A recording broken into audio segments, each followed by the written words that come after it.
कबूतर कहाँ से आ गया रूम में? पूरा पूरा घर कवर है। Coming. Hello guys, Radhe Radhe, good morning, जय श्री कृष्णा। कैसे हो आप? आई होप अच्छी होंगे। मैं भी बहुत अच्छी हूँ गाइज। तो अभी सुबह मैं बच्चों का लंच बना रही हूँ। सुबह बच्चों को पराठे बनाने हैं, आलू के पराठे। 2 दिन से कह रही थी मम्मा आलू के पराठे बना दो, तो फाइनली उसके लिए आज आलू के पराठे बना रही हूँ। उसके चल रहे हैं एग्जाम, तो वो जल्दी आ जाएगी। और बेटे का आज है बर्थडे, क्योंकि और वो काफ़ी टाइम से स्कूल नहीं जा रहा ना, तो आज मैंने सोचा उसको स्कूल भेज देती हूँ। उसका मन नहीं है स्कूल भेज जाने का, बोल रहा है मम्मा मैं घर पे ही सेलिब्रेट करूँगा। लेकिन आज हो गई एकादशी, तो कोई केक कट वगैरह नहीं होगा, कोई खाना भी नहीं बनेगा, क्योंकि मतलब सागर है आज का और बड़ी एकादशी है, तो सब लोगों ने फास्ट रखा है। तो मैंने सोचा उसका कल बर्थडे जो है उसका खाना पीना जो है कल बना दूँगी। जे मतलब बच्चों का लगता है, बच्चों के बर्थडे का बहुत इंतज़ार रहता है बच्चों को, तो स्कूल में उसकी चॉकलेट वगैरह बंटवा दूंगी। अभी जैसे ही इसके पापा इसको छोड़ने जाएंगे तो एक चॉकलेट का डब्बा लेके जाएंगे, तो स्कूल में इसकी जो क्लासेस वगैरह है, मैडम वगैरह उनको बांट देगा, क्योंकि तो इसको थोड़ा सा खुश हो जाएगा ये गाइस। और घर पे तो कुछ नहीं कर रही, अभी सिर्फ ठाकुर जी का दूध भोग चढ़ जाएगा इसके हाथों से, इसके नाम का। हमारे यहाँ पे ना जब भी किसी का फास्ट वो होता है, मतलब बर्थडे वगैरह होता है, तो जब कुछ भी करो मत करो, लेकिन ठाकुर जी का दूध भोग जरूर चढ़ता है गाइस। गिरिराज जी पर दूध भोग जरूर चढ़ाते हैं, तो ये बर्थडे की स्टार्टिंग हो जाती है। और बाकी आप पूरा दिन क्या बनाना है, क्या खाना है, कहाँ जाना है, कैसे करना है, वो सारी चीज़ें आपके ऊपर डिपेंड करती है। तो ये होता है हमारा बर्थडे वाला रूटीन। तो बेटे का तो कुछ नहीं किया आज, कल वल देखते हैं क्या करना है। तो अभी तो उसको तैयार करके स्कूल के लिए तैयार करती है।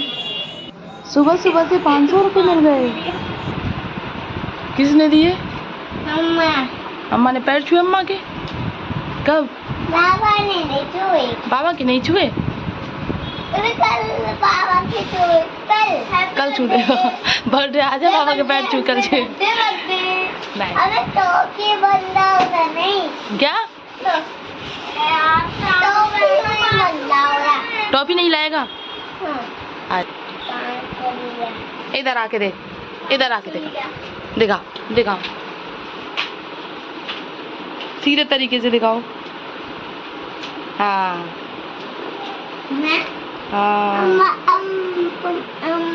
भाई, बच्चों को दोनों को स्कूल भेज दिया। उसके बाद में आज मैं कर रही हूँ अपने रूम की क्लीनिंग, क्योंकि खाना तो बनेगा नहीं। पापा का मतलब सुबह सागर बनेगा। पापा मतलब डायबिटीज़ है, पापा को डायबिटीज़ पेशेंट है, तो उनसे भूखा नहीं रहा जाता, तो अन्न का बचाव हो जाएगा। बाकी सागर में बनाऊँगी पापा के लिए। तो अभी मैं डस्टिंग वगैरह कर रही हूँ। कल तो मैंने की थी मतलब वैसे वैसे हल्की हल्की डस्टिंग, लेकिन आज मुझे डीप क्लीनिंग करनी है अपने रूम की। 8-10 दिन हो गए बंद हुए इस रूम को, तो आप अंदाज़ा लगा सकते हो कि 8 दिन में पूरे मतलब रूम की और घर की ये हालत हो गई। तो जिनके घर बंद पड़े रहते हैं उनका क्या हाल होता होगा। तो जब मैं आई थी ना वहाँ से, तो एकदम से दिमाग ठनक गया था मैं कि यार ये क्या हो रहा है। एक तो इतने सारे कपड़े देख के, ऊपर से इतना सारा मतलब इतनी गंदगी। आते ही सबसे पहले मतलब पहले तो हम 2 दिन के नहाए नहीं थे, क्योंकि ट्रेन में सफ़र कर रहे थे। सबसे पहले नहा के आई, उसके बाद चाय बनाई, और चाय पीने के बाद में फिर मैंने खाने की तैयारी करी, मतलब खाना बनाया। खाने की तैयारी करके रखी थी मम्मी ने। हम लोग 4 बजे आए थे शाम को, आने वाले सुबह थे 8 बजे, लेकिन आए 4 बजे थे, क्योंकि बस लेट हो गई थी हमारी इस वजह से। और बारिश इतनी तेज़ आ रही थी कि आप पूछो मत। फिर सारी क्लीनिंग करने के बाद में फिर मैंने झाड़ू लगाई अपने रूम की, पोंछा लगाया, और बेडशीट वगैरह चेंज किए, पिलो कवर भी चेंज करने हैं अभी मुझे। तो ये सारे काम किए मैंने। और गाइस अभी तो बहुत सारे कपड़े रखे हुए हैं मशीन में चलने के लिए। और सुबह से लाइट नहीं आ रही, आज तो लाइट नहीं आ रही, तो जो ड्रायर है वो नहीं चल रहा लाइट से, क्योंकि कई पंखे चल जाते हैं। मेरा चल जाता है, नीचे मम्मी का पंखा चल जाता है, और पापा चला लेते हैं पंखा, और मंदिर का पंखा चल जाता है। 4-5 पंखे चल जाते हैं सुबह सुबह। तो इन्वर्टर से मतलब मशीन नहीं चलती है। वॉशर तो चल जाता है, ड्रायर नहीं चलता है, स्पीड नहीं पकड़ता। तो इसलिए मैं थोड़ी देर के लिए उसको बंद करके रख दिया, जैसे लाइट आ जाएगी तब मैं चलाऊँगी। और क्लीनिंग के लिए जो मैंने एक फॉर्म लिया था, फॉर्म में ज़रा सा मतलब सर्फ लिया था, उससे अच्छे से क्लीनिंग कर रही हूँ। जो भी गंदगी वगैरह थी ना, वो सारी इसमें मतलब ऑब्जर्व हो रही थी, और अच्छे से साफ़ सफाई भी हो रही थी। और ये जो आप सामने एलिफेंट देख रहे हो ना, एक छोटा सा, ये एलिफेंट जो है मैं वहाँ से लेके आई थी, जगन्नाथपुरी गए थे, वहाँ से जूट का बना हुआ है ये। और गाइज वहाँ पर ना हाथों से बनी हुई सारी चीज़ें जो लोकल होती हैं वो इतनी प्यारी प्यारी रखी हुई थी। स्टोरेज बॉक्स जूट से बने हुए, ये हाथी घोड़े, बच्चों के खेलने के खिलौने और लकड़ी के सामान, मतलब इतने सुंदर सुंदर थे गाइज। लेकिन लाने के लिए मतलब पूरा सेफ्टी चाहिए होती है, वरना ये टूट जाते हैं। इस वजह से नहीं लेके आई थी मैं। मेरा बहुत मन था इन सारी चीज़ों को लेके आने का। लेकिन ये सारी चीज़ें ना बहुत सेफ्टी से आती हैं। और अटैची में जो हमारा जो लगेज का वो सामान था उसमें ऑलरेडी बहुत सारा सामान था, और अगर इनको लेके आते तो और भी लगेज हो जाता। और 2 छोटे छोटे बच्चे थे। आप लोगों को पता है कहीं भी बाहर जाओ तो सबसे ज़्यादा जिम्मेदारी जो हो जाती है ना वो आपके छोटे बच्चों की हो जाती है। और इतना लंबा सफ़र, वहाँ से मैं ना जगन्नाथ जी की मूर्ति लेके आई थी, 2 तस्वीर लेके आई थी। मम्मी ने बोला था जगन्नाथ जी की तस्वीर लाने के लिए, और कुछ अपने लिए कुर्ती वगैरह लेके आई थी, बच्चों के कपड़े और छोटा मोटा सामान जो यही रहता है ना वही शॉपिंग करके लेके आई थी। ज़्यादा कुछ नहीं लेके आई थी क्योंकि मैं, आपको पता है, सूट वगैरह पहनती नहीं हूँ। और वहाँ पे मैंने बताया ना आपको अर्जेंट सूट ख़रीदा था, क्योंकि काशी विश्वनाथ मंदिर में ना मतलब वेस्टर्न वियर पहन के आप दर्शन नहीं कर सकते हो। मेरे पास में कोई सूट नहीं था, मैं एक लेके गई थी, वो मैंने जगन्नाथ जी में पहन लिया, और इसलिए मुझे अर्जेंट सूट लेना पड़ा। वहाँ से पूरी से ही लिया था। अच्छा मतलब पसंद तो नहीं आया था, लेकिन फिर भी ले लिया क्योंकि मेरे पास में कोई और ऑप्शन नहीं था। तो वहाँ से वो लिया, वो मैंने पहना। काशी विश्वनाथ में बनारस में वो वाला सूट पहना था मैंने। तो और फिर उसके बाद में मैंने शॉपिंग वगैरह की। गाइस कपड़े तो अभी ख़त्म होने का नाम ही नहीं ले रहे हैं। इतने ज़्यादा कपड़े हो गए हैं, इकट्ठे हो गए हैं कि आप पूछो मत। मतलब समझ में नहीं आ रहा कहाँ सुखाऊँ इनको। सुखाने के बाद में फिर तय भी बनानी पड़ती है। और अभी तो प्रेस के कपड़े रखे हुए हैं, मुझे अपनी कुर्ती वगैरह जो उनको रखना है उठा के, क्योंकि अभी उनका कोई काम नहीं है। जब मैं अपने मायके जाऊँगी जब भी पहनूँगी तो उनके प्रेस करके रखना है, इनके कपड़े प्रेस को भिजवाने हैं, बच्चों के कपड़े प्रेस करवा के रखने हैं। ऐसे बहुत सारे काम हैं जो कि अभी धीरे धीरे करूँगी उनको मैं। लेकिन ये बोल के गए थे कि जितना हो सके उतना थोड़ा थोड़ा काम करना, ज़्यादा मत करना, वरना एक तो पहले से ही मतलब थोड़ी सी वीकनेस आई हुई है, और ज़्यादा काम करने से और ज़्यादा तबीयत ख़राब हो जाएगी। इससे अच्छा है कि धीरे धीरे काम करना, एक एक 2 काम, बाकी काम होते चलेंगे। तो मैं ऐसे ही कर रही हूँ, मतलब एक एक काम करते चल रही हूँ, बाकी के काम अगले दिन के लिए छोड़ते जा रही हूँ। एक साथ में कोई भी काम नहीं कर रही मैं। और अभी बेटी के एग्ज़ाम भी चल रहे हैं तो उसकी भी तैयारी करानी है मुझे। अभी 8-10 दिन से उसकी तैयारी नहीं हो रही थी, तो इस वजह से गाइस। कबूतर कहाँ से आ गया रूम में? पूरा पूरा घर कवर है, पूरा कहीं से कुछ भी खुला हुआ नहीं है। यहाँ बाहर से कुछ भी पता नहीं कबूतर कहाँ से आ गया। और एकदम से अभी मैंने पंखा बंद किया है क्योंकि उसमें कट जाता है ये, देखो। अभी जाएगा कैसे समझ में नहीं आ रहा मुझे।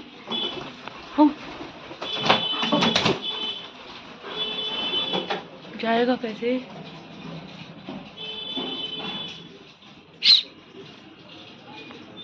समझ में नहीं आ रहा आ कहाँ से गया ये। पूरा घर कवर्ड है, कुछ भी कहीं से कोई आने जाने का वो नहीं है। एक मेन गेट है और मेन गेट में से आ नहीं सकता है ये, क्योंकि मेन गेट में से सीढ़ियाँ चढ़ के आना पड़ता है, वहाँ से तो आना इम्पॉसिबल है।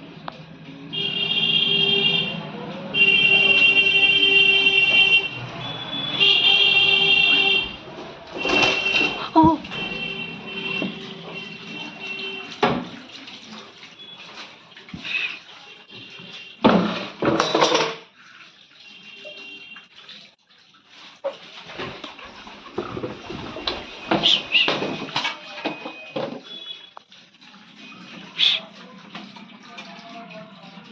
अच्छा, ये इसमें से आया है, ये छोटा सा ये है, इसको निकालती हूँ। देवो कमिंग, चूचू आई है। अरे रुक जा। आज की एकादशी है गाइस, जलदुलनी एकादशी। आज बोलते हैं कि कृष्ण भगवान का कुआं पूजन हुआ था, क्योंकि अष्टमी को उनका बर्थडे आता है और एकादशी को उनका कुआं पूजन हुआ था। एक सब मतलब 15 दिन बाद में, 15 दिन या 17 दिन के बाद में ये पड़ता है, तो उनका कुआं पूजन हुआ था। आज के दिन बड़ी एकादशी मानते हैं, तो इसी वजह से मैं अपने बच्चे का बर्थडे जो है सेलिब्रेट नहीं कर रही। ये कुछ भी खाना वगैरह बनेगा नहीं, बड़ी एकादशी है तो क्या ही करना। और अभी छोटा है तो इसके दोस्त वगैरह भी नहीं है, तो स्कूल में चॉकलेट वगैरह बंटवा दी तो खुश भी हो गया। और कल अगर पॉसिबल हुआ तो कल कुछ बना दूँगी इनके लिए। बेटी कह रही फ्रेंच फ्राइज बनाने की और वो कह रहा है पाव भाजी की, तो दोनों के लिए दोनों ही चीज़ बना दूँगी, दोनों ही खुश हो जाएंगे। और अभी मुझे आलू का हलवा बनाना है। वैसे तो मतलब बर्फ़ी रखी हुई थी, क्योंकि सुबह दूध भोग लगाया था ठाकुर जी का, तो आधी किलो का डिब्बा लेके आए थे मीठे का। और वो जो दूध की बनी बर्फ़ी रहती है ना, मलाई बर्फ़ी, वो रखी है। लेकिन मम्मी बोल के गई थी नहीं आलू का हलवा और बना लेना, तो आलू का हलवा भी बना रही हूँ और वो बर्फ़ी भी रखी हुई है। तो और कुट्टू की पकौड़ी, साबूदाने, ये सारी चीज़ें डेली बनती हैं, जो हर बार बनती हैं, वही सारी चीज़ें बनाऊँगी गाइस मैं।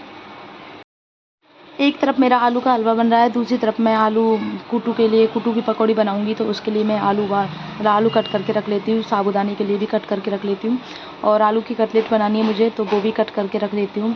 और मेरे ना 2-3 दिन से सिर में दर्द हो रहा है, बहुत भयंकर वाला। ये जो कान के पास में ऐसे दर्द होता है, समझ में नहीं आ रहा ये मतलब सफ़र की वजह से हो रहा है या फिर कोई और परेशानी है। बहुत परेशान हूँ मैं, बहुत ज़्यादा। ये लगा लो आप, दोपहर में तो ये होता है मेरे साथ में, अगर मैं थोड़ी देर के लिए लेट जाती हूँ तो मेरे से खड़ा नहीं हुआ जाता है।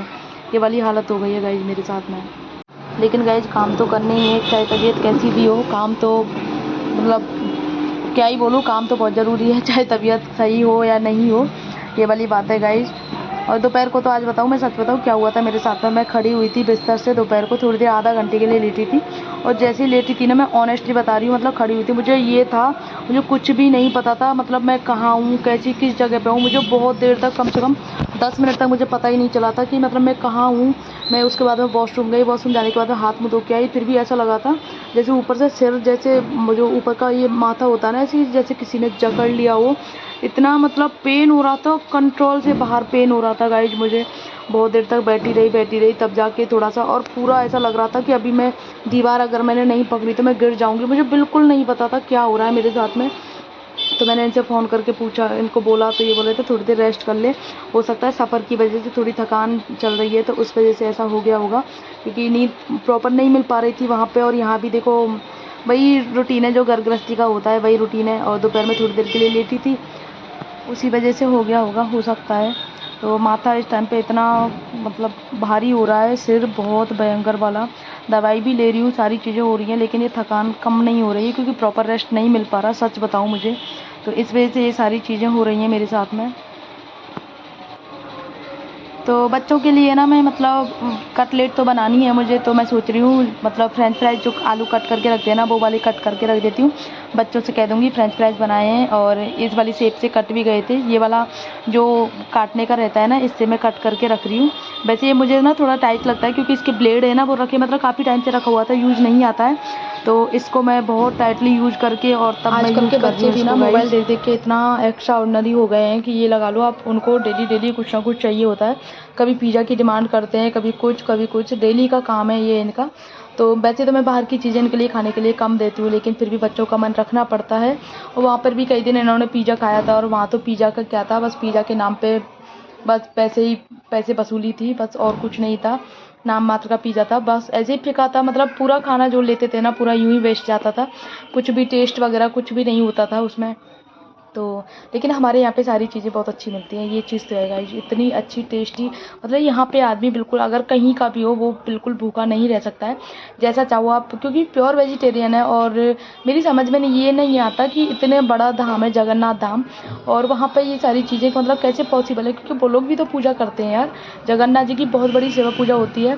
तो उस मतलब समझ में नहीं आता वहाँ पे। अब हमारे यहाँ पे गिरिराज जी की पूजा होती है, तो आपको कहीं भी ये सारी चीज़ें मतलब देखने को क्या सुनने को नहीं मिलेंगी कि ये सारी चीज़ें यहाँ पे मिलती भी हैं। ये वाली चीज़ है गाइस। तो वैसे अभी मेरा आलू का हलवा भी बन चुका है, इसको मैं एक छोटे से बाउल में निकाल लेती हूँ और उसको ढक के रख दूँगी। बाकी अभी रायता बनाना है, और जो भी बनानी है मुझे अभी चीज़ें, वो बना के कंप्लीट करके अभी मैं रख देती हूँ। बच्चे आएंगे, बच्चे खा लेंगे, तो यहीं पर मैं अपना ब्लॉग जो है एंड कर देती हूँ। बच्चे का बर्थडे मना नहीं रही इस बार, तो इस वजह से गाइस, तो आई होप आप लोगों को ये वाला ब्लॉग जो है पसंद आया होगा। पसंद आया हो तो मेरे बच्चे के लिए प्लीज़ लाइक ज़रूर कर दें, और कमेंट में हैप्पी बर्थडे हर से ज़रूर टाइप कर दें। मिलते हैं नेक्स्ट ब्लॉग में।